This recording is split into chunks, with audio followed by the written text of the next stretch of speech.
Ei pessoal, sejam muito bem-vindos ao Estratégia Política Digital. Se você ainda não me conhece, eu sou Roberta Heringer, profissional de comunicação e marketing político. Já atuei em mais de 40 campanhas em todo o Brasil e às vezes eu trago vocês aqui para o cantinho do meu home office para a gente poder conversar sobre marketing e comunicação política de uma maneira um pouquinho menos complicada, de uma maneira mais leve, mais descontraída, mas que ainda assim te ajude bastante. Antes de começar o vídeo, eu vou fazer aquela parte chata do vídeo, que é pedir para você, caso você ainda não se inscreveu, se inscreva aqui no nosso canal, porque a gente está retomando a produção de conteúdo no YouTube agora. E não deixa de seguir a gente lá no Instagram, no @e_política digital. Sem mais enrolações, vamos ao tema de hoje, que vai ser muito útil para vocês. Eu te avisei. O que foi? Eu te avisei, não foi falta de avisar, não. Aqui na número 5, eu vou começar pela 5, eu vou ser repetitiva daquilo que eu já falo o tempo todo, mas que eu acredito que eu preciso falar mais, né? Porque se ainda acontece, é porque a gente ainda precisa falar. Que é não fazer marketing político, é fazer o marketing eleitoral apenas. Para isso, a gente tem que ter uma diferença entre uma coisa e outra. O marketing político é essa construção da tua marca, é a manutenção e a execução da sua estratégia, é você se apresentando para as pessoas, e as pessoas te conhecendo, você construindo uma relação. O marketing eleitoral, você vai pegar tudo isso que você construiu, você vai pedir voto. É só isso. Então não dá para você chegar no momento da eleição só pedindo voto. Ah, Roberta, mas eu não tenho recursos para isso, eu não tenho como fazer isso, eu não tenho condições financeiras, eu não tenho equipe. Gente, é o que eu sempre falo, tá? A gente pode fazer pouca coisa, a gente pode estruturar aí a nossa estratégia, acompanhando o nosso canal, inclusive. A gente pode estruturar a nossa estratégia, executar isso do jeito que der para executar, porque feito é melhor do que perfeito. E eu posso dizer para vocês que custa muito caro você não fazer nem o básico, isso vai te custar muito caro lá durante a campanha, porque aí você vai chegar, né, pegou o bonde andando e já quer sair pela janelinha. Então, faça o seu marketing diariamente, se possível. Esteja sempre em movimento nas suas redes, nas ruas, com as suas bases, porque isso sim vai fazer toda a diferença na hora de você chegar e pedir voto, tá? Esse é o primeiro item que eu acho que não pode ser ignorado. É básico, mas a maioria dos candidatos chegam fazendo marketing eleitoral sem ter feito marketing político antes. Isso é muito complicado. Gente, número 4, e que é muito sério mesmo, é um grande problema durante a eleição para as equipes de comunicação, e eu posso garantir para você que uma imensa maioria de pessoas que estão se candidatando, principalmente as pessoas que estão na primeira ou na segunda vez que estão se candidatando, não se preparam para isso. É a gente não treinar a nossa habilidade de oratória, de comunicação e de desenvoltura. Cheguei, Brasil! Seja diante das câmeras, seja gravando um vídeo para rede social ou com o microfone na mão falando para as pessoas. Isso pode ser um problema muito sério para algumas pessoas e pode ser uma facilidade natural que todo mundo tem. Mas uma coisa eu posso garantir para vocês: o treinamento e a prática é o que leva a gente, eu não digo à perfeição, mas o que leva a gente a se acostumar a falar com a câmera, a falar no microfone, e faz a gente ter excelência naquilo que a gente está fazendo. Qual que é a dica que eu dou aqui? Grave, se grave falando. Coloca o celular e grava, não precisa postar. Grave, mostre para as pessoas mais próximas. E aqui eu tô falando isso porque vou dar um exemplo. Quando eu era criança, eu tinha muito medo de subir num tobogã, porque em algum momento eu subi num tobogã, eu caí na escada e eu cortei o dedo, enfim, aí eu fiquei com muito medo disso, né? E aí, numa outra oportunidade, eu fui ali com um adulto, né, me segurando, então eu desci ali meio com medo. Fui a segunda vez com um pouquinho de medo e depois eu fui várias vezes. Por quê? porque o meu cérebro, ele se desensibilizou daquele medo que eu tinha. E a gente, quando tem dificuldade de falar, de se comunicar de frente para uma câmera ou com o microfone, é porque a gente está com medo do olhar julgador do outro. A gente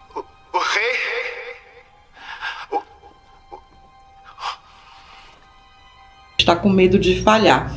E quando a gente começa a se gravar várias vezes, se acostumar com o que a gente está vendo no vídeo, se acostumar a ser visto, isso vai se dissipando aos poucos. Eu tenho um candidato que eu peguei, infelizmente foi só na época da eleição, a gente não fez esse marketing político prévio para ele, senão a gente teria treinado isso mais.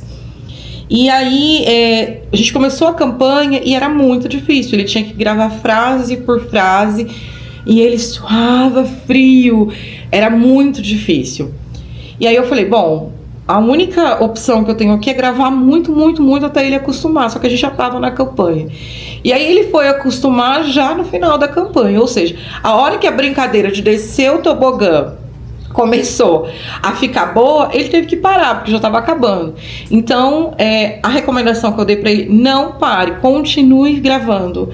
Continue falando, porque você vai precisar disso em outros momentos, em outras campanhas, na sua vida, no seu aspecto profissional. E a gente precisa dessensibilizar essa limitação que a gente tem de falar com a câmera, de falar em microfone.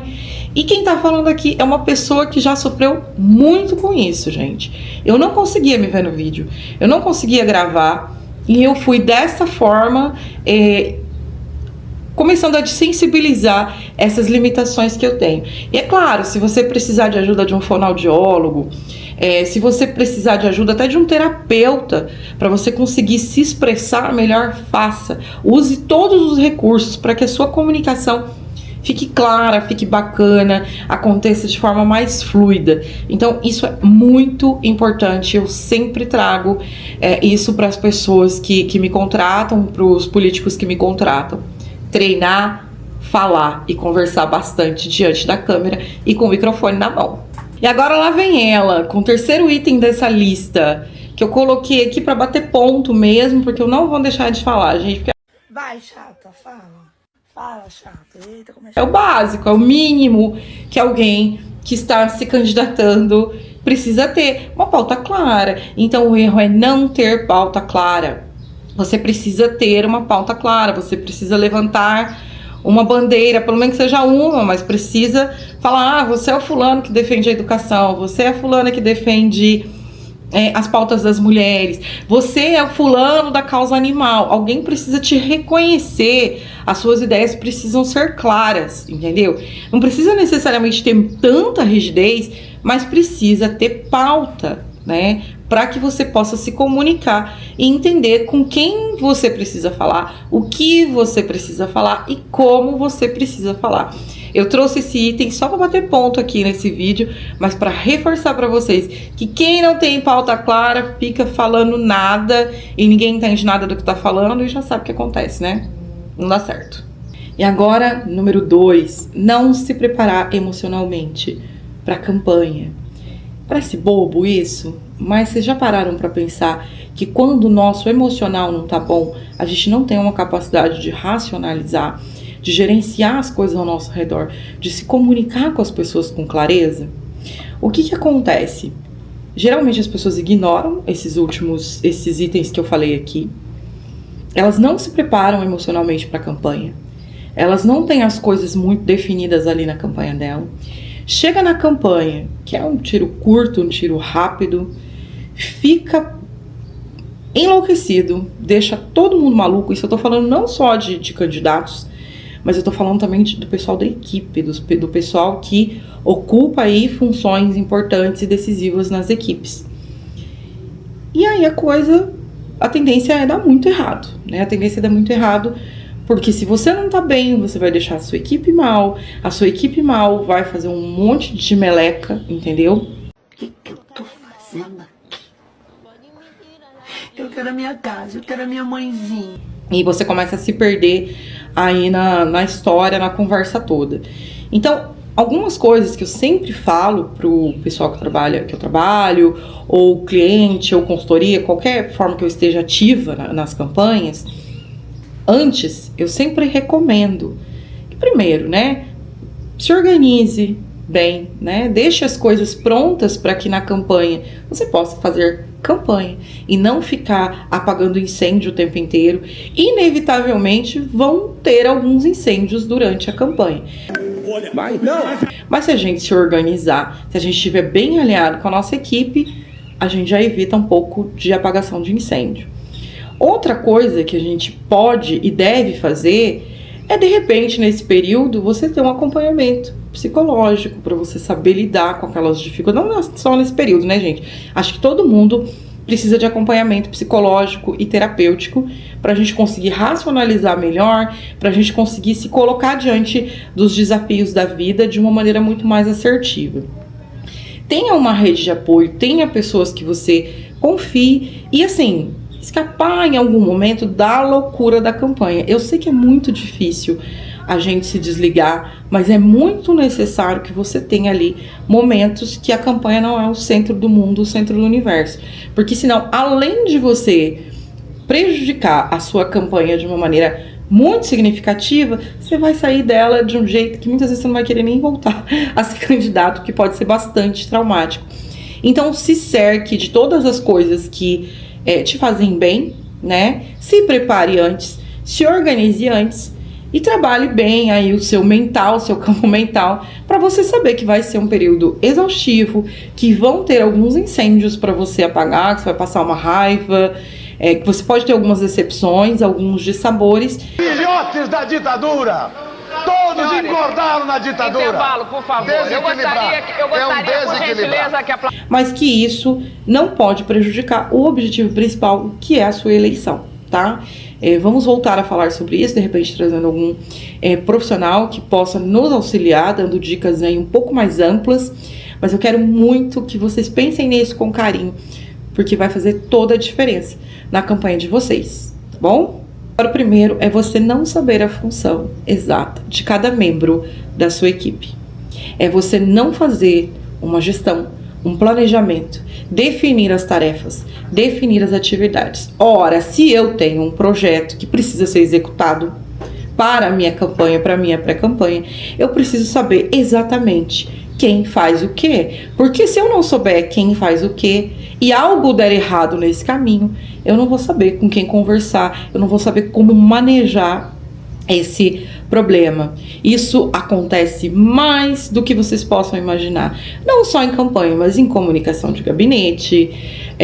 Não só candidatos, né, negligenciam essa parte. A própria coordenação de campanha muitas vezes negligencia essa parte. Então é de extrema importância que o seu projeto seja executado e você saiba qual é a função de cada pessoa e quem você vai cobrar quando der errado e quem você vai elogiar.